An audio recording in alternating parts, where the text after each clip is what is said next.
देखो मैं संसद पढ़ा रहा था आपकी एक दो टॉपिक उसमें रह गए।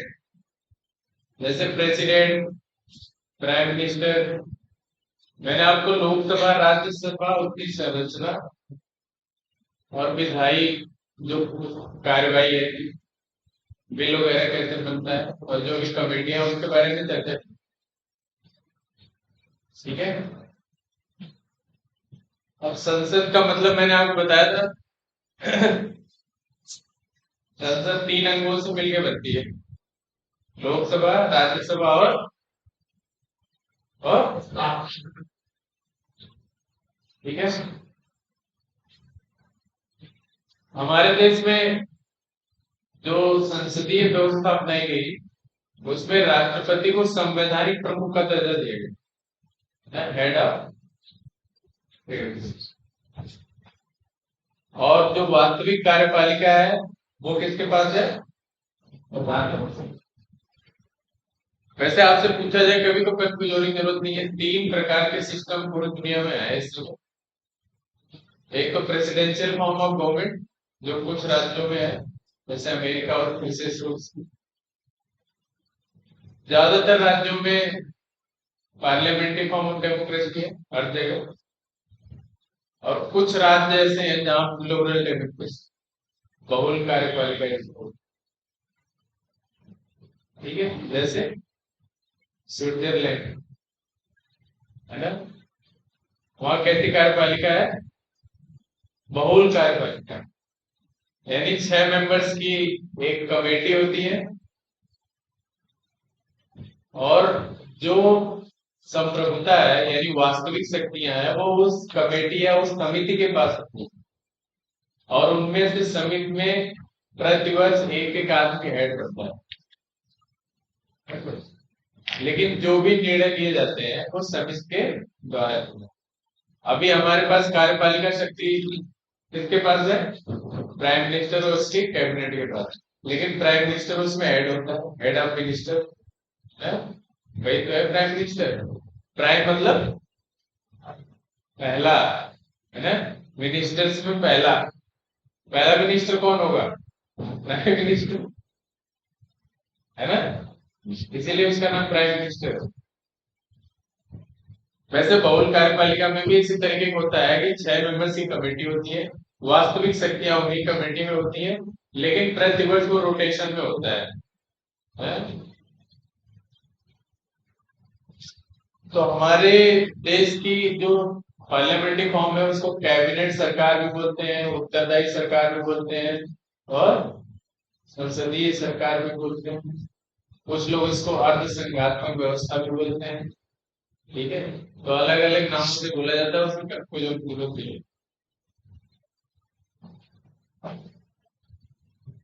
तो अब मैं आपको बताऊंगा कि हमारे देश में जो कार्यपालिका है उसमें सबसे बड़ी जो हम डिवाइड करेंगे तो पहले आता है संघ, फिर राज्य, फिर तीसरे नंबर पे स्थानीय निकाय। यही तो है।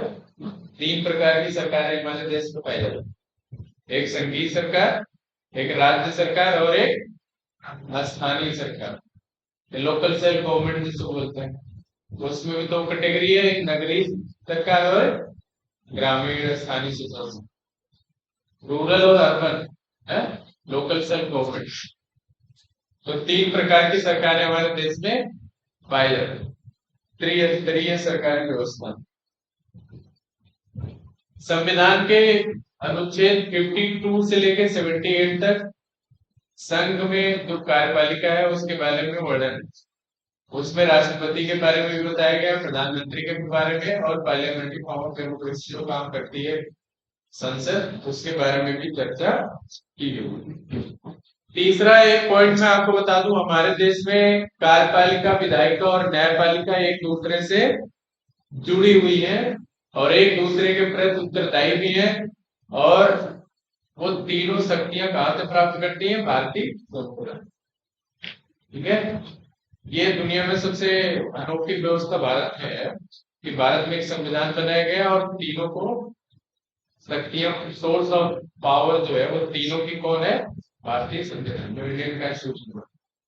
जबकि अलग अलग देशों में अलग अलग है। यहाँ तक कि जिसकी हम कहते हैं कि हमने कॉपी किया संविधान का, लार्ड सभा, वहाँ कितनी पॉपुलर है। जो हमारे यहाँ काउंसिल ऑफ स्टेट्स बोलते हैं ना, उसी तरीके से ब्रिटेन में लॉर्ड सभा बोलते हैं, जो दूसरा सदन है जिसमें विशिष्ट लोग आते हैं। लॉर्ड एक शब्द है, LORD, लॉर्ड और लेडी। ये जैसे हमारे नियम बोलते हैं विशिष्ट गणमान्य व्यक्ति, मतलब ऐसा व्यक्ति जिसने अपने क्षेत्र में बहुत उल्लेखनीय उपलब्धियां हासिल की है। हर कोई लॉर्ड और लेडी नहीं बन सकता है। तो इंग्लैंड में नाइट सिस्टम था, नाइट्स के या नाइट्स सरदार को सामंत बोलते, फ्यूडल सिस्टम बोलते थे। वो जो नाइट्स होते थे वो धीरे धीरे फ्यूडलिज्म में कन्वर्ट हो गए, तामनशाही में। और वो बाद में धीरे धीरे जो थोड़ा सा कॉन्स्टिट्यूशनल मोनार्की डेवलप हुई वहां पे, तो उन्होंने अपने आप को लॉर्ड के रूप में कन्वर्ट करा लिया। हालांकि वो इंग्लैंड के हर क्षेत्र के संप्रभु संपन्न व्यक्ति थे, तो वो लॉर्ड सभा में आ गए। और लॉर्ड सभा इंग्लैंड की इतनी पॉपुलर है कि वो कोई भी निर्णय ले सकती है। उसके बारे में कहा जा सकता है कि वो कोई भी पुरुष को स्त्री और स्त्री को पुरुष घोषित कर सकती है। मतलब ये तो सिर्फ ईश्वर कर सकता है, ये तुलना है। तो उनके पास इतनी पावर है कि वो कुछ भी कर सकते हैं। तो लॉर्ड सभा जो होती है वो खुद ही जुडिशरी का काम करती है उनके देश में। हमारे देश में ऐसा नहीं है। और इंग्लैंड अमेरिका का सिस्टम मैंने आपको बताया था। लेकिन भारत में व्यवस्था कैसी है कि हम अपनी शक्तियां कहां से प्राप्त करते हैं? भारतीय संविधान। अब उसमें जो संघीय कार्यपालिका का प्रधान होता है वो होता है राष्ट्रपति। और ये उसकी योग्यता क्या होगी राष्ट्रपति की? हम लोग बचपन से ही पढ़ते आ रहे हैं, क्वालिफिकेशन ऑफ प्रेसिडेंट। और भारत का नागरिक।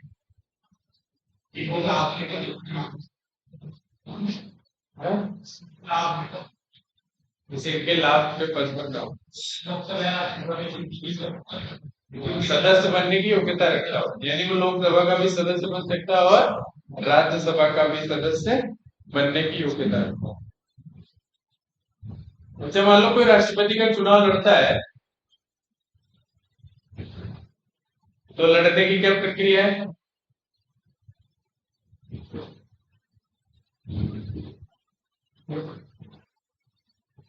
सर ने मुझे कहा था कि मैंने राष्ट्रपति का चुनाव पढ़ाया है। देखो, दो शब्द हमेशा यूज किए जाते हैं। और मैंने आपको बताया कि इंडियन पॉलिटी को या पोलिटिकल साइंस आप पढ़ लो, कीवर्ड्स हमेशा बहुत महत्वपूर्ण। जैसे बोला जाता है आनुपातिक प्रतिनिधित्व प्रणाली, एक शब्द आता है। और एक एक आता है क्या? हाँ, एकल संक्रमणी पद्धति। क्या है दोनों? तभी तो आप राष्ट्रपति का चुनाव शुरू।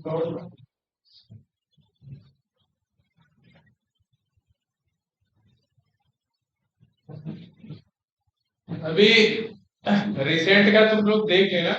मुझे जहां तक याद है कि राष्ट्रपति के चुनाव में 50 सदस्य ऐसे होते हैं जो उस पर प्रस्तावक होते हैं और 50 सदस्य अनुमोदक होते हैं, है ना?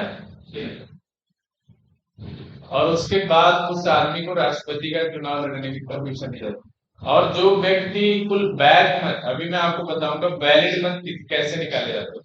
और टोटल अगर वैलिड मत कितना है, तो हमारे देश में प्रावधान है कि वो कोटा डिसाइड है, वो है कम से कम 51% आपको पाना है, यानी 50% से 1% ज्यादा प्लस। यानी मान लो टोटल वैलिड वोट 100 है, तो राष्ट्रपति बनने के लिए आपको 51% वोट गेन। समझिए, वैसे हमारे देश में जीतने की प्रक्रिया ये है कि जो व्यक्ति ज्यादा वोट पा गया वो जीत गया। लेकिन आप समझो कि जो व्यक्ति ज्यादा वोट पा गया, जैसे मान लो सहारनपुर क्षेत्र में पूरे परिक्षेत्र में सांसद की सीट है और कोई व्यक्ति लड़ा और शहर का कोई भी व्यक्ति वोट देने नहीं गया, 10-20 हजार लोग चले गए, जबकि मुझे लग रहा है यहाँ की आबादी लगभग 10 लाख हो। 10 लाख में से सिर्फ 1 लाख लोग गए और उन्होंने वोट किया और वो जीत भी गया। ठीक है, बाकी लोग मान लो 50 हजार पाए, 10 हजार, टोटल वोटिंग मान लो 2 लाख हुई, वो जीत भी गया, जीत के चला भी गया संसद। लेकिन वो कितने लोगों को रिप्रेजेंट कर रहा है? 10 लाख लोग। लेकिन उसको विश्वास कितने लोगों का हासिल है? सिर्फ 1 लाख लोग, यानी सहारनपुर के 9 लाख लोगों ने उसे स्वीकार नहीं। समझिए बात। वैसे ये बहुत ही विडंबना, हमारे देश में कहीं भी चुनाव होता है तो 33%, 40% वोटिंग पाके लोग जीत के चले जाते हैं, यानी उस क्षेत्र के लगभग 50 से लेकर 60% तक जनसंख्या उन्हें स्वीकार नहीं करती, एक्सेप्ट नहीं। इसीलिए नोटा सिस्टम आया कि अगर आप एक्सेप्ट नहीं कर रहे हैं तो डिनाई कर दो। कई बार नोटा मतलब समझ रहे हो? न नाम लिए बोलो, इनमें से कोई नहीं, आपके पास विकल्प है। जब आप वोटिंग करने जाते हो तो आप नोटा का बटन दबा सकते, लेकिन वो वोट बेकार करना होता है, उसका कोई मतलब नहीं होता। उसमें अगर नोटा के साथ ये प्रक्रिया भारतीय संविधान में संशोधन करके बनाई जाती कि यदि नोटा को ज्यादा वोट मिलता तो री इलेक्शन होता, या जो कोई भी व्यक्ति जीतता नहीं वहां तो, तब तो वो नोटा फायदेमंद है। अभी नोटा के साथ एक डिसएडवांटेज ये है कि मान लो नोटा को तुमने 50% वोट दे दिया है, लेकिन नोटा के बाद जो दूसरा 33% वाला है वो जीत जाएगा, नोटा आ जाएगा। क्योंकि नोटा का हमने इम्प्लीकेशन इस तरीके से नहीं किया है कि यदि हम नोटा को जिताते हैं तो हम नए सांसद मतलब फिर से री इलेक्शन करवा सकते हैं, ऐसा प्रावधान अभी नहीं है। होना चाहिए, वैसे होना चाहिए कि नहीं होना चाहिए? अरे मैं बोल रहा हूँ, सोच के बोल रहा हूँ, होना चाहिए कि नहीं होना चाहिए? अगर आप नोटा के बारे में कमेंट लिखोगे तो क्या लिखोगे? ये इम्प्लीकेशन नहीं लिखोगे कि होना चाहिए ऐसा, कि अगर नोटा सबसे ज्यादा मतों से जीतता है तो उस क्षेत्र में फिर से दोबारा री इलेक्शन होना चाहिए। ये बहुत बड़ा पॉइंट है कि नहीं? लेकिन नहीं होता। इसीलिए राष्ट्रपति के चुनाव में आनुपातिक प्रतिनिधित्व प्रणाली इस्तेमाल की गई। इसका मतलब ये हुआ कि ज्यादातर लोगों का विश्वास राष्ट्रपति को प्राप्त होना चाहिए, और इसीलिए उनके लिए कोटा बनाया गया कि आपको 50% से एक ज्यादा मत आपको प्राप्त हो। ठीक है, और जो व्यक्ति, ये कभी पूछा जा सकता है कि जो व्यक्ति वैलिड मतों का 1/6 से कम पाता है उसकी जमानत रात जब्त हो जाती है। राष्ट्रपति के थ्रू कितना? 1/6, यानी छठवां हिस्सा।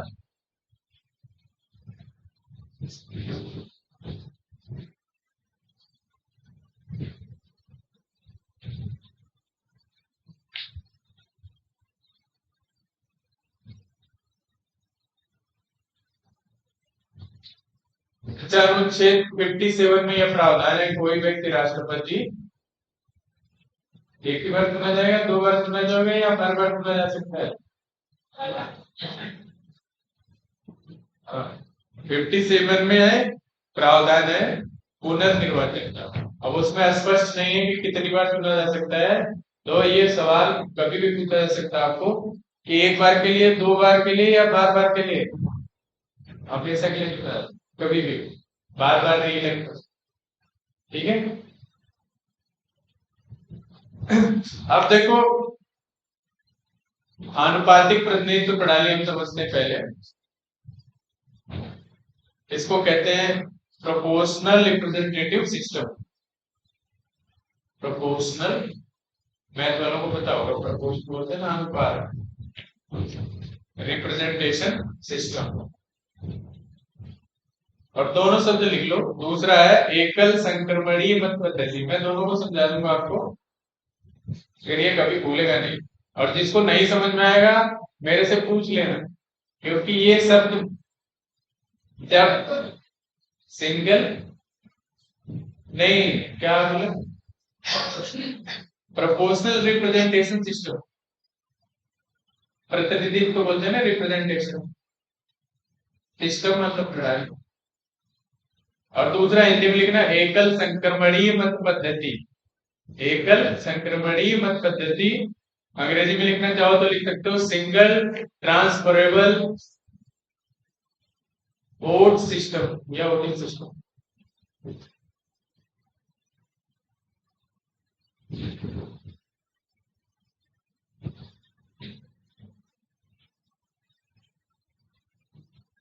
अच्छा, एक चीज पूछा जा सकता है, राष्ट्रपति का चुनाव सेक्रेट होता है या ओपन?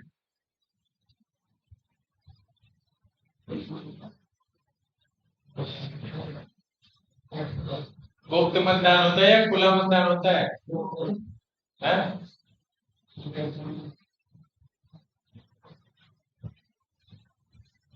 हाँ? सेक्रेट वोटिंग होती है, गुप्त मतदान। हाँ? ये मैंने इसलिए पूछा क्योंकि इससे जुड़े हुए एक दो सवाल है, जब आप कभी सॉल्व करोगे ना आंसर तो आपको समझ में आएगा। तो पहला लिख लिया प्रोपोर्शनल रिप्रेजेंटेशन क्या है। प्रोपोर्शनल रिप्रेजेंटेशन मतलब ऐसे मान लो हमारे देश में कोई बड़ा राज्य है, कोई छोटा राज्य है, कहीं की जनसंख्या 5 लाख 10 लाख भी है और कहीं करोड़ों लोग बैठे हैं, सीट भी अलग अलग है, कहीं लोकसभा सीट बहुत ज्यादा है, कहीं कम है ना। इसलिए आनुपातिक प्रतिनिधित्व प्रणाली में पहले तो ये समझो कि कौन कौन भाग लेता है। भाग लेता है कौन कौन? लोकसभा का निर्वाचित सदस्य, है ना, राज्यसभा का निर्वाचित सदस्य, यानी elected member, only elected member participate in presidential election, nominating members नहीं जाते। लेकिन मैं एक चीज बता दूं, जब राष्ट्रपति के ऊपर इम्पीचमेंट प्रोसेस लगती है, महाभियोग प्रक्रिया चलाई जाती है, उस समय ध्यान से सुनो इस बात को, मैं बिल्कुल उल्टा बता रहा हूं। इलेक्शन के टाइम पे तो केवल निर्वाचित सदस्य भाग लेते हैं, निर्वाचित विधानसभाएं, जो विधानसभाएं हैं भारत, जिन राज्यों में, उन राज्यों के विधानसभा के निर्वाचित सदस्य भाग लेते हैं। इसके अलावा दो राज्य ऐसे हैं जो दिल्ली और पुडुचेरी, जिनके विधानसभा सदस्यों को भाग लेने का अधिकार है और वो भी निर्वाचित, यानी सारे इलेक्टेड मेंबर होंगे, इसमें नॉमिनेटिंग मेंबर कोई भी नहीं है। लेकिन जब राष्ट्रपति के ऊपर महाभियोग प्रक्रिया चलाई जाती है, तो महाभियोग प्रक्रिया में सिर्फ दोनों सदन जो होते हैं, लोकसभा और राज्यसभा, दोनों सदन के सभी सदस्य भाग लेते हैं। और इसमें जो राज्यों की विधानसभाएं हैं या जो दो केंद्र शासित प्रदेश हैं, दिल्ली और पुडुचेरी, इनको कहीं भी स्थान नहीं दिया, यानी इलेक्शन में ये सारे हैं। लेकिन महाभियोग की प्रक्रिया जब चलेगी, इम्पीचमेंट प्रोसेस चलेगी प्रेसिडेंट पे, तो सिर्फ दोनों सदन के सभी सदस्य भाग। समझ में आ रही बात? जैसे उपराष्ट्रपति के चुनाव में दोनों सदनों के सभी सदस्य भाग लेते हैं वाइस प्रेसिडेंट के इलेक्शन में, उसी तरीके से राष्ट्रपति के महाभियोग प्रक्रिया में भी दोनों सदनों के सभी सदस्य भाग लेते। समझ में आ रहा है ना बात को? और राष्ट्रपति के ऊपर महाभियोग किस कारण चलाया जाएगा? भारतीय संविधान में सिर्फ एक ही आधार है, वो है वायलेशन ऑफ कॉन्स्टिट्यूशन, संविधान का अतिक्रमण है, और कोई आधार नहीं दिया। यानी राष्ट्रपति को सिर्फ संविधान के अतिक्रमण करने के आधार पे महाभियोग प्रक्रिया चलाई। और महाभियोग प्रक्रिया में याद रखो, सदन के लगभग 1/4 सदस्य प्रस्तावक होते हैं कि इनके ऊपर महाभियोग चलाया जाए इस मामले में, और प्रत्येक सदन के लगभग 2/3 सदस्यों से पास होना चाहिए। और इसकी सूचना राष्ट्रपति को 14 दिन पूर्व प्राप्त होती है। ठीक है, राष्ट्रपति को 14 दिन पूर्व ये सूचना देनी पड़ती है कि हम आपके ऊपर महाभियोग की प्रक्रिया ला रहे हैं, और वो सदन बताना होता है। एक सदन ने 2/3 बहुमत से पास किया तो दूसरा सदन फिर उसका इन्वेस्टिगेशन करता है, और वो भी पास कर दिया तो तत्काल प्रभाव से राष्ट्रपति का पद खाली हुआ। वैसे तो भारतीय संविधान में प्रावधान है कि राष्ट्रपति का पद ऐसे खाली नहीं होता। राष्ट्रपति अपने पद पर तब तक बना रहेगा जब तक नया राष्ट्रपति चुन नहीं किया जाता, और जब नया राष्ट्रपति चुना जाएगा, जिस दिन वो पद ग्रहण करेगा उससे 5 वर्षों तक उसकी पदावधि सुरक्षित रहेगी। समझ रहे हो आप? और वैसे मान्यता ये है कि राष्ट्रपति का चुनाव, हालांकि इस पे भारतीय इंडियन जो जुडिशरी सिस्टम है उसने भी कमेंट किया था एक बार 1961 की बात, कि राष्ट्रपति का चुनाव हमेशा उसके पद के समाप्त होने से पहले करा लिया है। ये भारतीय संविधान में भी प्रावधान है, और सर्वोच्च न्यायपालिका ने भी इसके बारे में मत व्यक्त किया। इसीलिए प्रत्येक 5वें वर्ष राष्ट्रपति का जब कार्यकाल खत्म होने वाला होता है उसके पहले ही नए राष्ट्रपति का चुनाव हो जाता है। लेकिन अगर आपसे पूछा जाए कि राष्ट्रपति कब तक अपने पद पर बना रह सकता है, तो संवैधानिक परंपरा यह है कि 5 वर्ष तक रहेगा। लेकिन उसमें दूसरा पॉइंट ये है कि जब तक नया राष्ट्रपति अपना पद ग्रहण नहीं कर लेता है तब तक पद समाप्ति के बाद भी वो अपने पद पर बना रहेगा। बात को समझ गए? कौन ऐसा जो नहीं समझ पाया जो मैंने अभी बताया? मुझे लग रहा है अब देखो, अनुपातिक प्रतिनिधित्व में बता रहा था कि भारत में राज्य में इतनी अलग अलग प्रकार की डाइवर्सिटी, कहीं ज्यादा लोग हैं कहीं कम है ना, कहीं क्षेत्रीय असंतुलन है। इसलिए इन सब को बराबर करने के लिए वोटिंग वैल्यू निकाली जाती है। क्या निकाली जाती है? वोटिंग वैल्यू, यानी मत का मूल्य निकाला जाता है। और वो मत का मूल्य अलग अलग होता है, सांसद के लिए अलग होता है, विधायकों के लिए अलग। अब जैसे मान लो किसी राज्य में, और एक विधायक का मूल्य ऐसा नहीं है कि जैसे उत्तर प्रदेश में एक विधायक का जो मूल्य होगा वही सिक्किम के एक विधायक का होगा। बात को समझे? जो मत का मूल्य, जैसे मान लो मैं उत्तर प्रदेश के विधायक हूँ और ये सिक्किम से विधायक, ठीक है, दोनों के वोटिंग वैल्यू में अंतर होगा। ठीक है, क्योंकि हमारे यहाँ सीटें ज्यादा है, जनसंख्या ज्यादा है, उनके यहाँ सीटें कम है और जनसंख्या भी कम, लेकिन वोटिंग वैल्यू निकलेगी तो लगभग लगभग बराबर, क्योंकि ऐसी व्यवस्था भारतीय संविधान में की गई। अब मान लो लिखना चाहो तो लिख लो ना, यदि किसी राज्य के विधानसभा के सदस्य का एक मत का मूल्य निकालना है,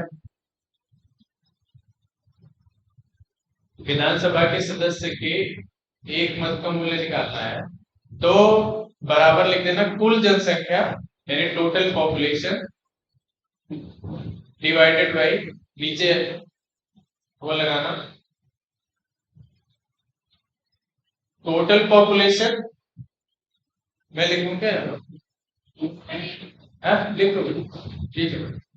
नीचे लिखना विधानसभा के कुल निर्वाचित सदस्यों की संख्या गुणे 1000।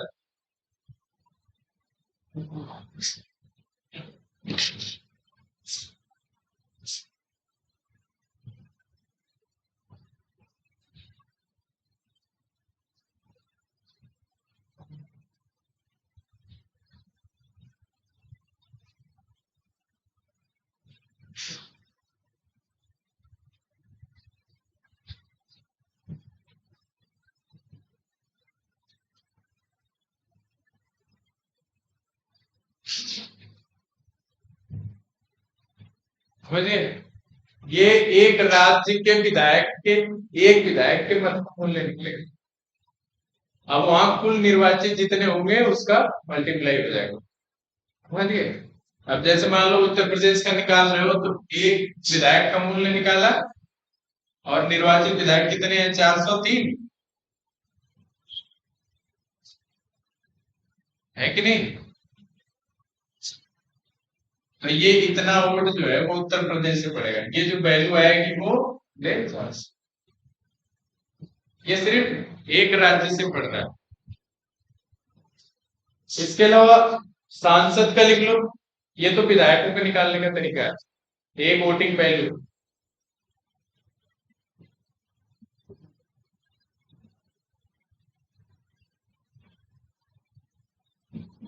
अब देखो जो सांसद का निकाला जाता है,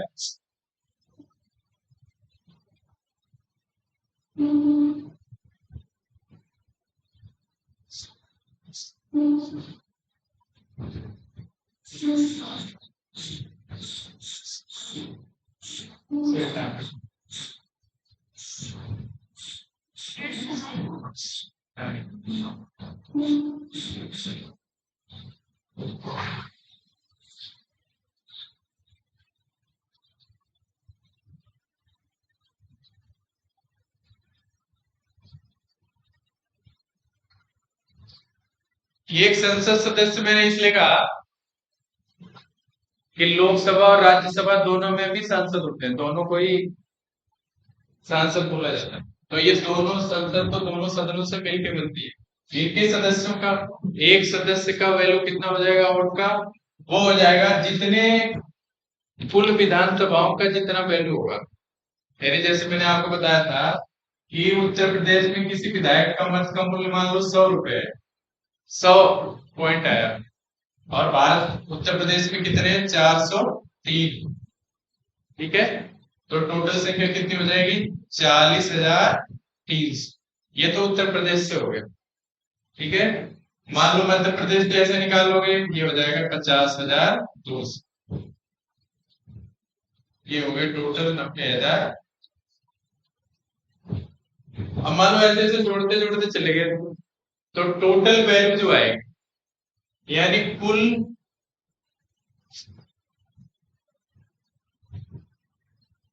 निर्वाचित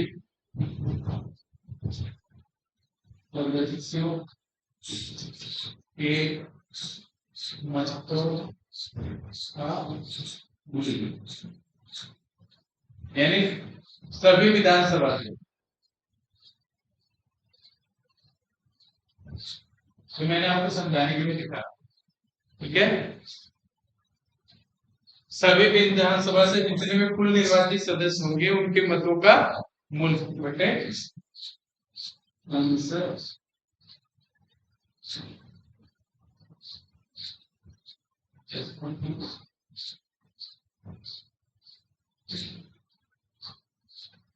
निर्वाचित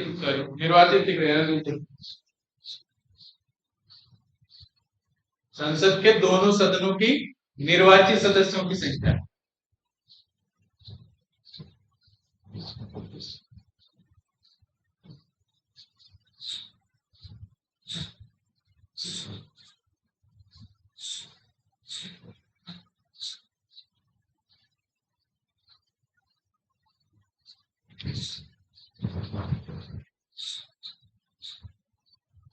और ये बात, ये एक सांसद के वैल्यू निकलेगी वोट की, और कुल कोटा कितना होता है, ये बात समझ में आ रही है दोनों की। किसी को कंफ्यूजन हो तो कुछ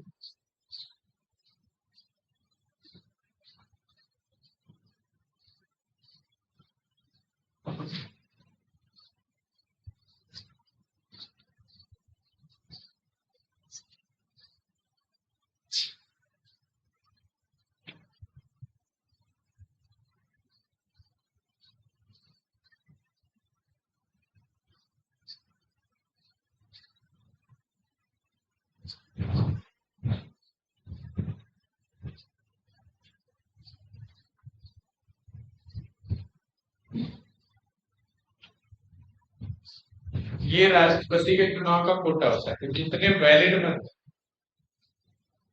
उसका बटे 2+1, अगर इतना पाएगा तब वो राष्ट्रपति चुना जाता है।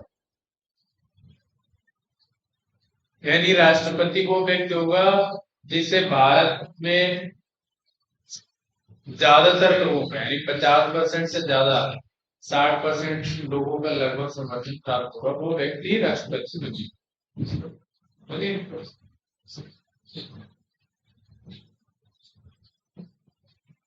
तो ये आनुपातिक प्रतिनिधित्व होता है।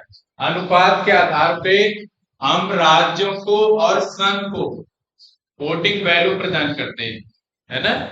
ये आनुपातिक प्रतिनिधित्व प्रणाली मानी जाती है, इसको बोला जाता है।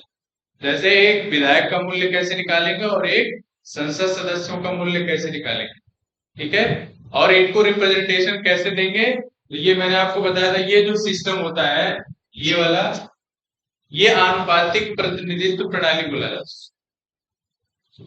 ये अनुपात के आधार पे हम पूरे देश को मत के वैल्यू को डिवाइड करते हैं। अब सिंगल ट्रांसफरेबल वोटिंग सिस्टम क्या है कि राष्ट्रपति के चुनाव में मान लो 10 उम्मीदवार हो,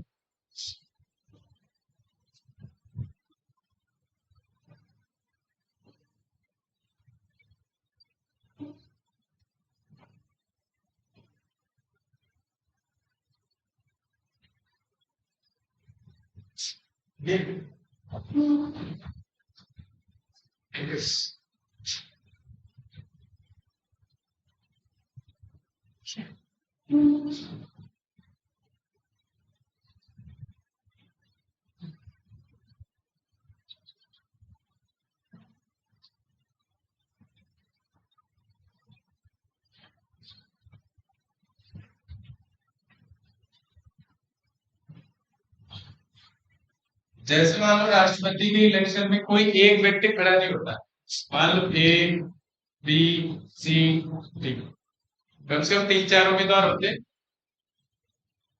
और टोटल वैलिड मत कितने आ गए, मान लो मैं एग्जांपल के लिए आपको बता रहा हूं, जैसे 100 टोटल वैल्यू, वैलिड मत कितने हैं, वैसे तो बहुत ज्यादा हो गए, पर समझाने के लिए मैंने माना आपको 100। ये वैध मत है, टोटल टोटल काउंट कर लेंगे वैलिड मत कितना है, तो जितने राज्य विधानसभाओं के मेंबर्स के जो वोट होंगे, जो सदन सदस्यों के, संसद के सदस्यों के वोटिंग वैल्यू सबको काउंट कर लेंगे। उसके बाद वो जो वोट वैल्यू आएगी वो वैलिड मत होगी, यानी इतने मत वैलिड है, ठीक है। अच्छा, एक आधार पे कई बार ये चैलेंज किया जाता था, लेकिन बाद में उसमें संशोधन कर दिया गया आर्टिकल 76 में। उसमें प्रावधान ये था कि जैसे मान लो राष्ट्रपति का चुनाव हो रहा है और राज्य की विधानसभाओं के निर्वाचित सदस्य भाग लेते हैं, और जब राष्ट्रपति के चुनाव की अधिसूचना जारी हो गई, उसी समय पता चला कि 3-4 राज्यों में विधानसभा आई नहीं, भंग हो गई। अब ऐसे में क्या होगा,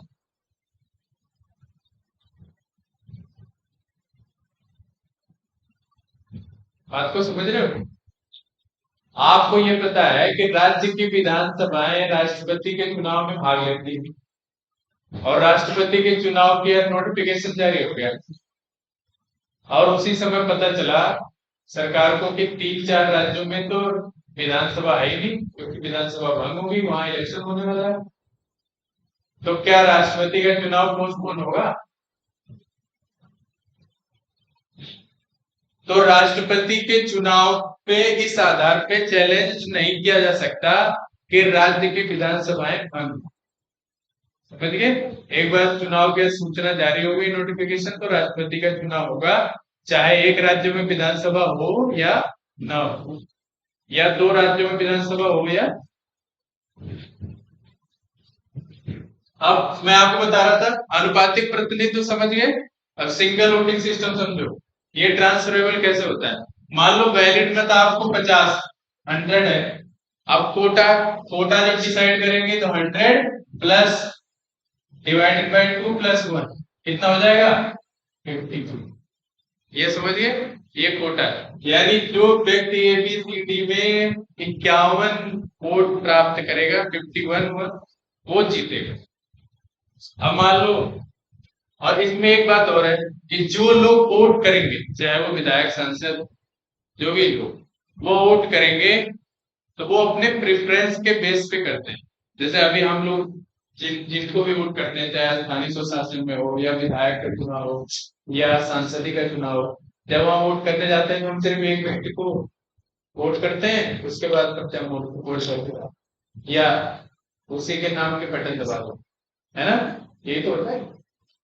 लेकिन राष्ट्रपति के चुनाव में प्रेफरेंस सिस्टम लागू होता है, यानी इसी ए बी सी डी, यानी एक व्यक्ति जब चुनाव के लिए जाता है राष्ट्रपति के लिए वोटिंग करने, तो वो चुनता है कि मैं नंबर 1 पे किसे रखूं। तो जैसे बी वाला है, अब मैं जो मान लो मैं गया तो मैंने बी को पहला दे दिया, सी को दूसरा, डी को तीसरा और ए को चौथा। यानी मेरे हिसाब से पहला नंबर किसका होगा, बी। मान लो आप गए, आपने कहा मैं इसे पहला दूंगा, ये दूसरा, ये तीसरा, ये चौथा। फिर कोई गया, उसने कहा नहीं जी मैं इसे पहला दूंगा, इसे दूसरा, इसे चौथा, फिर तीसरा। अब सबके प्रेफरेंस अलग अलग जा रहे हैं कि नहीं जा रहे हैं। अब मान लो टोटल वोटिंग हुई और इसे मिल गया 30 वोट, इसे 20, इसे भी 30, यानी 100 वोट डिवाइड हो, है ना। लेकिन कोई जीता, कोई नहीं जीता। तो हम क्या करेंगे, हालांकि 20-20 तो ऐसा मिलना बहुत जरूरी है। इसे मान लो 19 और इसे 20, 21, ठीक है।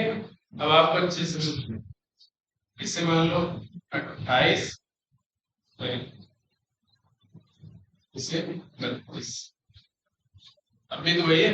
अब सबसे कम वोट किसके पास है, बी के पास, बी के पास है 19। इसको हम क्या करेंगे, राष्ट्रपति के चुनाव से बाहर कर देंगे। सबसे पहले जो सबसे कम वोट पाएगा उसे हम राष्ट्रपति के चुनाव से बाहर करेंगे। अब राष्ट्रपति के चुनाव में सिर्फ 3 उम्मीदवार रहेंगे, लेकिन हम क्या करेंगे, बी के 19 वोट बाहर निकालेंगे और इसके पहला नंबर आपको पता होगा, पहला नंबर बी को ही मिला है, तभी तो 19 मिला। अब हम बी के सेकंड ऑप्शन चुनेंगे कि बी का जो दूसरा प्रेफरेंस है, यानी बी को जितने भी 19 वोट मिले हैं उनमें सेकंड नंबर पे कौन कौन है। बात को समझ रहे हो, ये मेन पॉइंट है जो मैं आपको समझाना चाहता हूं। जैसे मान लो ये बी है, बी को पहला दिया, मैंने पहला दिया था, मैडम ने मान लो दूसरा दिया, आपने मान लो चौथा दिया है, ठीक है। यानी मेरा पहला पहला पहला वालों का तो 19 वोट हो गया। अब ये चुनाव की प्रक्रिया से बाहर हो, तो ये मत की वैल्यू हो गई खत्म। अब हम देखेंगे कि इसको कितने लोगों ने सेकंड सेकंड दिया है, यानी बी की जो सीमा है वो सेकंड सेकंड कितने लोगों ने दिया। अब हम देखेंगे बी के में जो भी सेकंड पाने वाला है, जैसे बी को जो पहला दिया वो सेकंड किसको दिया है। अब मान लो किसी ने सेकंड जो है ए को दिया, ठीक है, मान लो 10 वोट, 10 वोट हम ए के पास ले गए, 19 वोट टोटल है, 10 वोट इधर चला गया जिसको सेकंड मिला है, और 5 इसके पास चला गया और 4 इसके पास, यानी 19 वोटों में से ये सेकंड पाने वालों का प्रेफरेंस है। यानी सेकंड जिन्होंने ए को पहला दिया होगा उन्होंने, सॉरी, ए बी को पहला दिया होगा, उनमें से ए को देने वाले 10 लोग दूसरे नंबर को। नहीं समझ में आ रहा है? ये थोड़ा कठिन बेटा,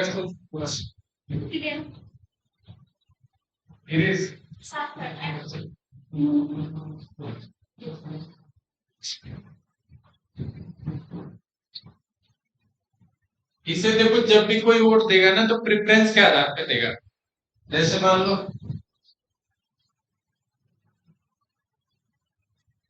अब मान लो आप वोट देने गए, आपने इसे पहला दिया, इसे दूसरा, इसे तीसरा, इसे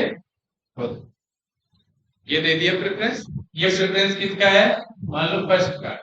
सेकंड वाला है, उसने कहा जी मैं अभी ए को पहला ही दूंगा, लेकिन बी को मैं तीसरा दूंगा, सी को मैं दूसरा दूंगा और डी को फिर तीसरा कोई पर्सन आया, उसने कहा जी एक मैं पहला दूंगा और बी को मैं दूसरा दूंगा, सी को मैं तीसरा दूंगा और डी को चार। ठीक है, इसके बाद कोई और है मान लो,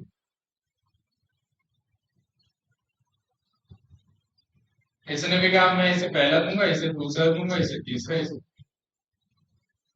अब ए को कितने मत मिल गए? चार मिल गए कि नहीं? और बी को तीन, ये तो मिल रहे, एक और तीन, सी को तीन और डी को चार। अब हम क्या करेंगे, मान लो ये भी चार पाया, ये भी चार पाया, ये तीन पाया, ये तीन पाया। अब इनमें से हम किसी एक का ले लेंगे जिसने तीन को पहले तीसरे नंबर पे रखा है, लेकिन इनमें से कौन ऐसा व्यक्ति है, सॉरी ये तो टोटल वोट हो गए, अब इसमें परसेंटेज जो, अब जैसे पहला देने वाला जो ए को पहला दे रहा है, ये बी को कौन सा दे रहा है, मैं समझा नहीं पा रहा, मैं फिर से बताऊंगा, मेरी बात को पहले ध्यान से सुन। जैसे मान लो मैं, ये तीन लड़के आगे बैठे हैं, है ना, मेरी पहली चॉइस है मान लो ये इधर वाला लाल सर, ठीक है, मैं चाह रहा हूं कि मैं राष्ट्रपति इसे बनाऊं। अब तुम में से मान लो चाह रहे हो कि नहीं बीच वाला बने, है, अब उसमें से 40% ऐसे लोग होंगे जो मेरे साथ होंगे, 60% ऐसे लोग होंगे जो इसके साथ। तो जो वोटिंग होती है, अगर मान लो पहले प्रेफरेंस में कोई व्यक्ति राष्ट्रपति नहीं बन पाता, तो उन सब जो सबसे कम वोट पाता है उसका सेकंड प्रेफरेंस देखा जाता है। जैसे मान लो मेरा कैंडिडेट सबसे कम वोट पाया, तो मुझसे पूछा जाएगा सर आपने पहले प्रेफरेंस में इसे रखा, तो दूसरा कौन सा था, आप पूछोगे ना, तो मैं कह दूंगा कि ये, तो यानी मेरा वोट चला गया इनके पास। तो ये ज्यादा लोगों के वोट से जीत रहा है। राष्ट्रपति की चुनाव की प्रक्रिया यही है कि ज्यादा से ज्यादा लोगों का वोट उसे प्राप्त, समझ रहे हो बात? तो मेरे कहने का मतलब ये था कि अब मैं तुम्हें ध्यान से समझाता हूँ, A B C D total vote है 100, अब ए को मिला 40 वोट, बी को मिला 30 वोट,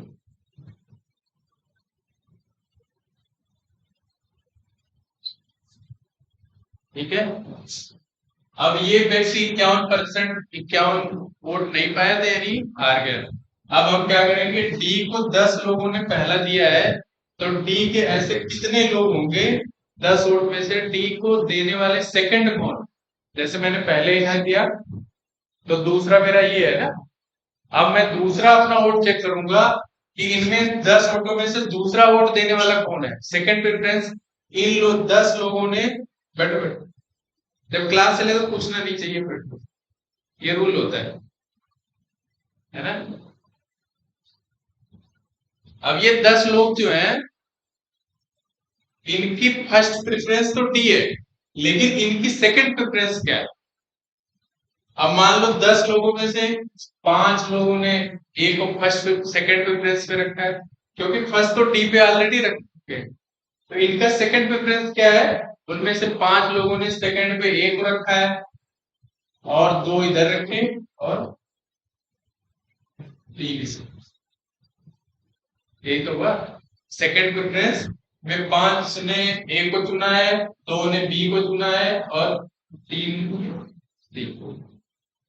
अब ये टोटल वैल्यू हो गई 45 और ये कितना हो गया 32 और ये हो गया 20।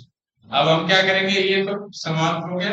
अब सबसे कम वोट जो मिलेगा जिसको, वो है सी, इसके ले लेंगे, इसके 23 वोट है, ये बहुत निर्णायक है ना। अब ये जो 23 वोट पाया है, इसकी 23 लोगों ने तो पहली प्रेफरेंस चुना कि सी राष्ट्रपति बनेगा। अब ये 23 लोगों से पूछा जाएगा कि भाई सी के पास तो बहुत कम वोट आए, आप अपने दूसरे नंबर का वोट किसे दोगे, दूसरी प्रेफरेंस में आप किसे रखो। समझ गए बात। तो इनकी जो दूसरी प्रेफरेंस निकाली जाएगी उसमें से मान लो इसमें 20 लोगों ने इसे दे दिया और 3 लोगों ने इसे। बात को समझ रहे हो। और ये हो जाएगा टोटल कितना, 65 और ये 36। यानी ये कोटा पार कर गया, यानी ए राष्ट्रपति बनेगा।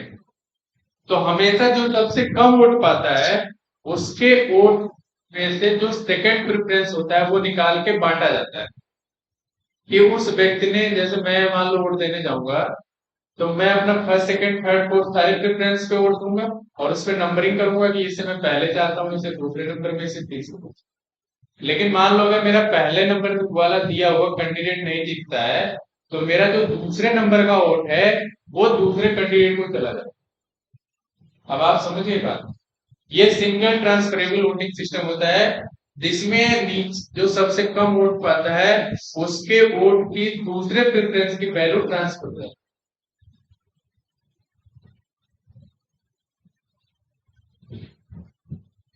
थोड़ा किताब पढ़ के आना, मैं फिर कल समझाता हूँ, है आ गया। ठीक।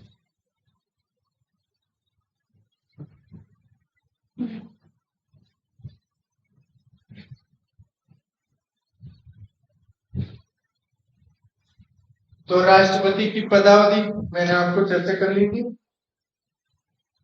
राष्ट्रपति का पद रिक्त कैसे होगा, कार्यकाल पूरा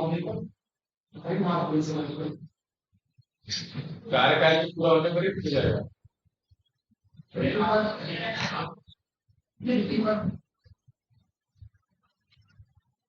राष्ट्रपति अपना पद कब खाली करता है। ये बहुत महत्वपूर्ण पॉइंट है जो मैंने आपको थोड़ी देर पहले बताया, है ना। उल्टे सीधे ट्रिक और मार देना बदल देगा, एक नंबर चला गया, एक नंबर से फ्री रुक जाता है? वो सीनियर होंगे तो एक्सपीरियंस होगा। किसी ने दिया एक बार जब देने।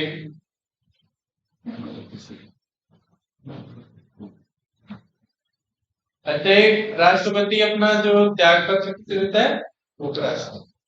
यदि उपराष्ट्रपति का पद भी खाली है और राष्ट्रपति का पद भी खाली है, ठीक है, अब मुख्य न्यायाधीश भी खाली है तो है ना, बहुत बढ़िया। और ये एक प्रोसेस है, ठीक है। और ऐसे भारत में कौन मुख्य न्यायाधीश रहा जो राष्ट्रपति का कार्यभार संभाला, लगभग 1 महीने तक। हाँ, ठीक है। मोहम्मद हिदायतुल्लाह ने लगभग 20 जुलाई 1969 से लेकर 24 अगस्त 1969 तक भारत के एकमात्र मुख्य न्यायाधीश जो कार्यभार करता है। तो इसमें कोई संदेह नहीं, कोई दूसरा न्यायाधीश अभी तक काम नहीं किया है, फिर भी नहीं किया, तो ये नाम याद रखना।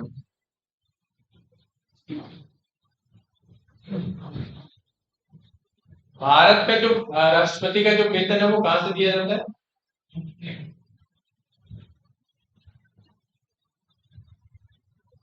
क्यों दिया जाता है, एनसीपी के थ्रू।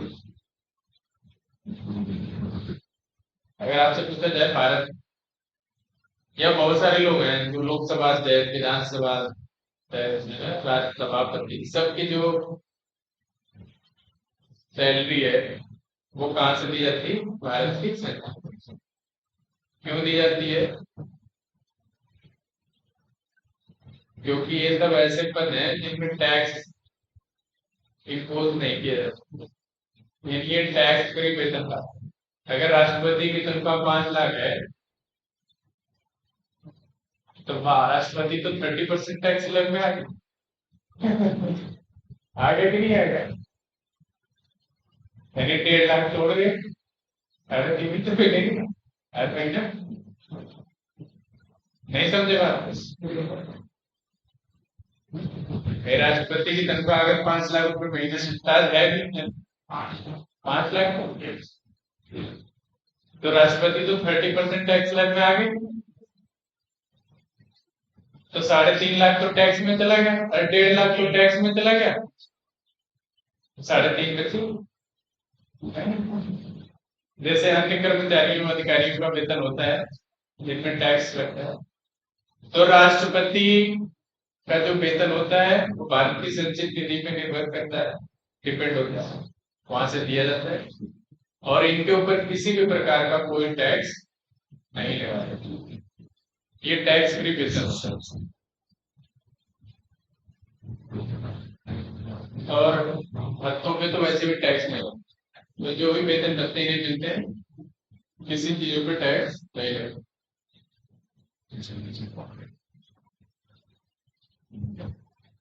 अगर राष्ट्रपति के चुनाव के संबंध में कोई विवाद हो जाए तो उसका निर्णय लेने का अधिकार किसे है? आर्टिकल 71 में यह प्रावधान है कि सर्वोच्च न्यायालय ये निर्णय करेगा और उसका ये निर्णय अंतिम होगा, यानी उसके ऊपर आप कोई अपील नहीं कर सकते।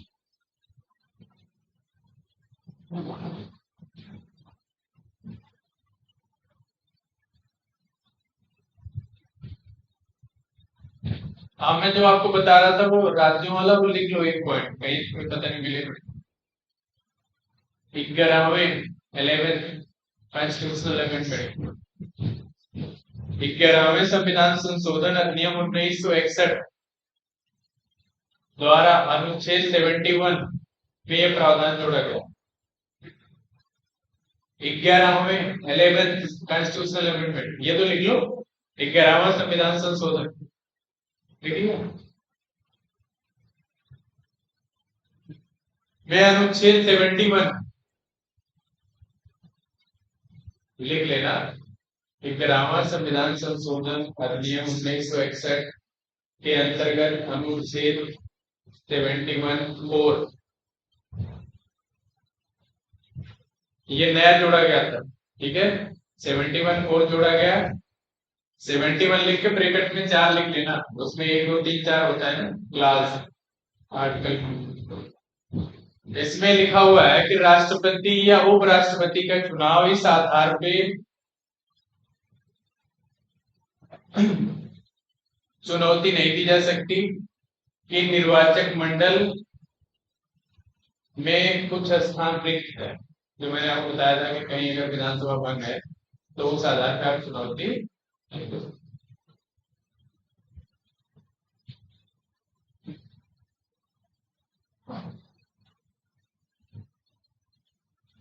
देखो आपको जो है कई चीजें दिमाग में रखनी पड़ती हैं और बहुत सारी इंटरलिंक कर है, तो दिमाग को थोड़ा तेज दौड़ाया करो चीजों को इंटरलिंक करने के लिए। बात को समझ गए? जो मैंने शुरू शुरू में आपको बताया था कि ये कई राज्यों की विधानसभाएं भंग हैं तो आप राष्ट्रपति के चुनाव को चैलेंज नहीं कर सकते, उसके लिए पहले ही प्रावधान कर दिया गया था। कौन से अनुच्छेद में? 11वें संविधान संशोधन 1961 में यह प्रावधान कर दिया गया था और उसमें 71(4) जोड़ा गया और उसके साफ साफ लिखा हुआ है में कि इस आधार पे आप राष्ट्रपति के चुनाव को चुनौती नहीं दे सकते। अब पावर ऑफ प्रेसिडेंट पढ़ लेते हैं। कितने प्रकार की शक्तियां हैं वैसे? और भी समझ, चलो एक एक पढ़ते हैं। पहली शक्ति कार्यपालिका शक्ति, एग्जीक्यूटिव पावर। आर्टिकल 53 में यह प्रावधान है कि यूनियन यानी संघ की पूरी कार्यपालिका शक्ति किसमें समाहित है? राष्ट्रपति। ये भारतीय संविधान के अनुच्छेद 53 में प्रावधान है कि संघ की कार्यपालिका शक्ति पूरी तरीके से राष्ट्रपति में समाहित है और कार्यपालिका के द्वारा जो भी कृत्य किए जाएंगे, जो भी निर्णय लिए जाएंगे, सभी राष्ट्रपति के नाम पे लिए जाते हैं, क्योंकि राष्ट्रपति भारत का प्रथम अधिकारी होता है जिसकी पदावधि भी सुनिश्चित होती है, ठीक है। जैसे किसी देश के साथ कोई संधि समझौता करना है तो वो भी किसके नाम पे होगा? हाँ, राष्ट्रपति के नाम। ठीक है। कोई भी एग्रीमेंट कर रहे हो आप, कहीं राजदूतों की नियुक्ति कर रहे हो, कहीं एक दूसरे राज्य के साथ पत्र व्यवहार कर रहे हो। राज्य मतलब यहाँ देश समझना, स्टेट।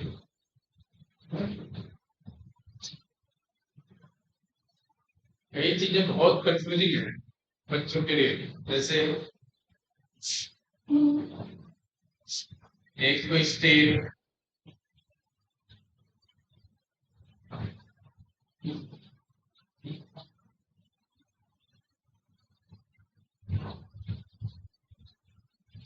ये मैं पढ़ाऊंगा नहीं, ये मैं तुम्हें स्क्रीन का दे रहा हूँ।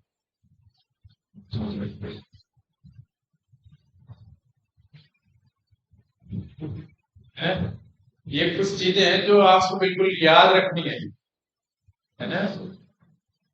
राज्य, स्टेट। राज्य क्या है, राज्य की परिभाषा क्या होती है? ठीक है। राज्य किसे कहते हैं, कई चीजें बिल्कुल आपको स्पष्ट होनी चाहिए। ये तीन चार चीजें हैं जो हमेशा दिमाग में कंफ्यूजन पैदा करती है। नेशन किसे कहते हैं, नेशन स्टेट किसे कहेंगे, स्टेट किसे कहेंगे, है ना? और आजकल जो नेशनलिज्म चल रहा है वो नेशनलिज्म क्या है? पॉजिटिव और नेगेटिव दोनों आपको आस्पेक्ट देखने हैं।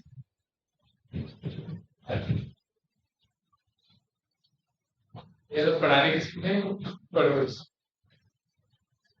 तो मैं कह रहा था राज्य का मतलब मैं जो बताना चाह रहा था आपका देश समझ। तो एक देश के साथ दूसरे देश के साथ जो भी पत्र व्यवहार होता है वो भी राष्ट्रपति के नाम पे किया जाता है। इसके अलावा अनुच्छेद 78 78 में यह प्रावधान है कि राष्ट्रपति किसी भी विषय के संबंध में प्रधानमंत्री से जानकारी प्राप्त कर सकता है। और प्रधानमंत्री का ये दायित्व है कि वो समय समय पर जो भी विभिन्न मंत्रालयों से संबंधित जो भी बिल वगैरह पास किए जाते हैं उसकी सूचना राष्ट्रपति को देता है।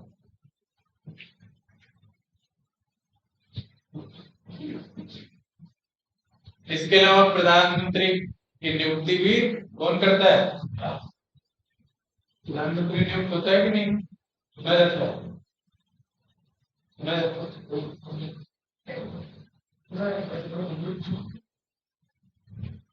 ये तो बहुत बेसिक सवाल है, तुम पूछना नहीं चाह रहा।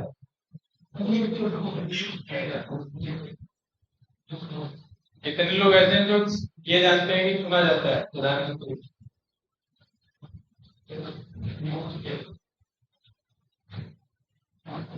ठीक है, सबको पता है। तो प्रधानमंत्री नियुक्त किया जाता है। और आर्टिकल 74 में प्रावधान है कि प्रधानमंत्री की सलाह पर राष्ट्रपति अन्य मंत्रियों की नियुक्ति करता है। अच्छा, जो भी संघ के मंत्री होंगे या राज्यों के राज्यपाल की जो नियुक्ति करता है, या भारत के अटॉर्नी जनरल ऑफ इंडिया है जिसको महान्यायवादी बोलते हैं। ये तीनों चीज याद रखना। संघ के जितने भी मंत्री हैं, गवर्नर और अटॉर्नी जनरल ऑफ इंडिया, ये राष्ट्रपति के प्रसाद पर्यंत पर धारण करते हैं।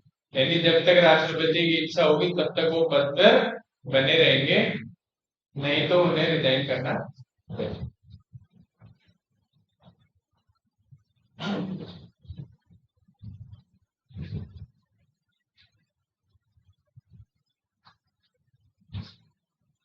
अच्छा, राष्ट्रपति बहुत लोगों की नियुक्तियां करता है। मैं जैसे पढ़ता जाता हूँ, तुम लोग समझ लेना, जो भी नोट करना चाहो तो नोट भी कर लेना। जैसे संघ के जितने मंत्री हैं उनकी नियुक्ति करता है, राज्यों के राज्यपाल की नियुक्ति करता है, अटॉर्नी जनरल ऑफ इंडिया की नियुक्ति करता है, एडवोकेट जनरल ऑफ इंडिया की नियुक्ति करता है, UPSC, union public service commission जो संघ लोक सेवा आयोग है उसके अध्यक्ष और सदस्यों की भी नियुक्ति राष्ट्रपति करता है। इलेक्शन कमीशन ऑफ इंडिया, चुनाव आयोग के जो भी अध्यक्ष और सदस्य हैं उनकी भी नियुक्ति कौन करता है?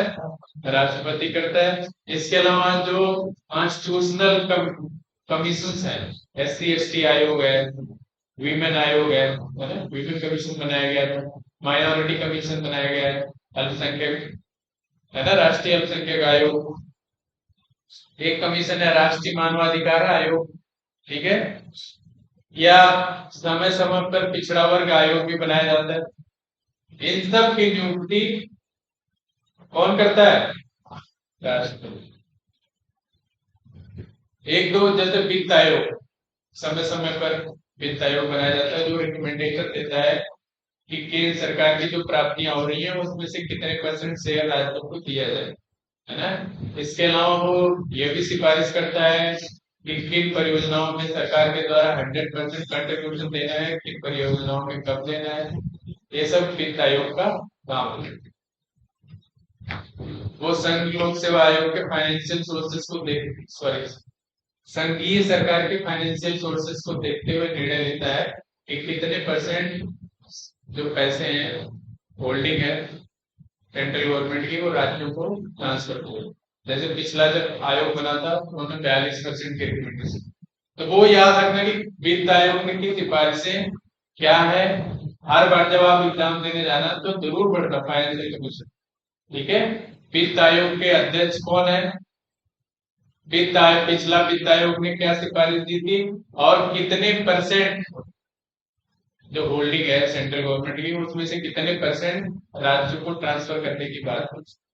तो वो धीरे धीरे बढ़ता जा रहा है। मुझे याद है कई बार एक बार 32% था, फिर 38% हुआ, फिर 42% हुआ, है ना।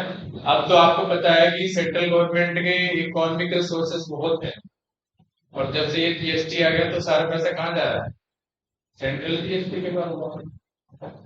तो स्टेट जीएसटी बहुत कम होती है, तो फिर भी उनका शेयर लगता है राज्यों को। तो वो जो पैसों का बंटवारे का काम होता है वो फाइनेंशियल। इसके अलावा समय समय पर राजभाषा आयोग भी बनाया जाता है, उसकी भी नियुक्ति कौन करता है?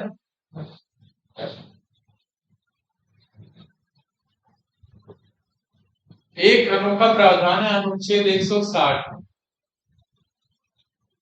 ये मैं इसलिए बता रहा हूँ कि एक बार पूछा गया, और उसमें प्रावधान है कि राज्यपाल राष्ट्रपति राज्यपाल के कर्तव्यों का भी निर्वहन कर सकता है या उसके लिए किसी व्यक्ति को उपबंधित कर सकता है। समझ नहीं पाते? राष्ट्रपति राज्यपाल के कर्तव्यों का भी निर्वहन कर सकता है या उसके लिए किसी